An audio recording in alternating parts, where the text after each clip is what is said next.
I want to talk to you today about what you can expect with a first-time shoplifting accusation. We in Florida call this a petty theft. I'm telling you, one of three things are going to happen. We're going to talk about those three things. But what will not happen is you're not going to jail. I don't want you to worry about jail. You're a first offender. Doesn't enter the equation. You won't hear us talking about it again. Let's get into the three things that really are going to happen to a first offender.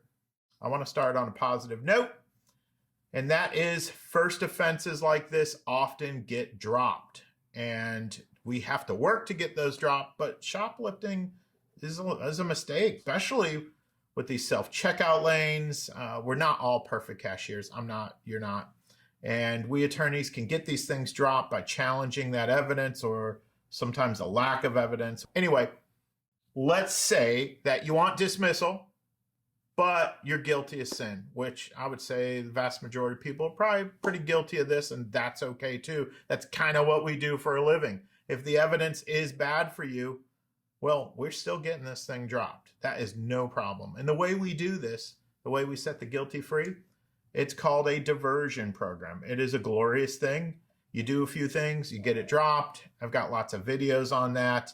So check out those other videos I have if you're interested in diversion. Now, the second thing that could happen other than getting your case dropped is you may have to enter a guilty plea to the charge. Now, if you enter a plea to this shoplifting, I want to tell you, the judge has a lot of sentencing options for first offenders. It can be good and it can be bad. You might get 6 months to a year of supervised probation. Probation comes with baggage, like random drug testing, calls to your employer for employment verification, which I think is just a way to embarrass you. Sometimes it's just a way to get people fired, so I don't like it, but it's part of the probation.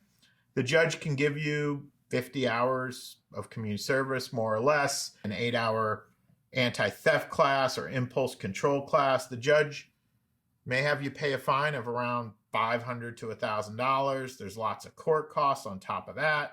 So me personally, I think getting your case dropped is a better option, but I will say a plea has its place, kind of depending on the plea agreement.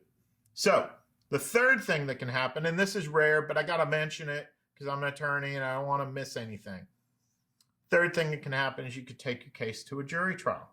And this is that thing that you've seen on TV. If you've ever watched Dateline, at the end of every episode, we defense attorneys try to convince a jury that the prosecutors haven't brought enough evidence to back up their mere accusations.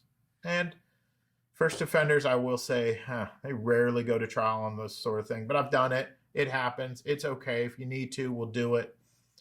And there you have it. Those are the three things that happen in every petty theft case. So if your shoplifting happens to be in Central Florida, my neck of the woods, and I'm talking about Orange County, Seminole County, Osceola, Brevard, Lake, Volusia, Polk County, I hope that you'll give our office a call. Let's see if we can help you out. Thanks for watching and take care.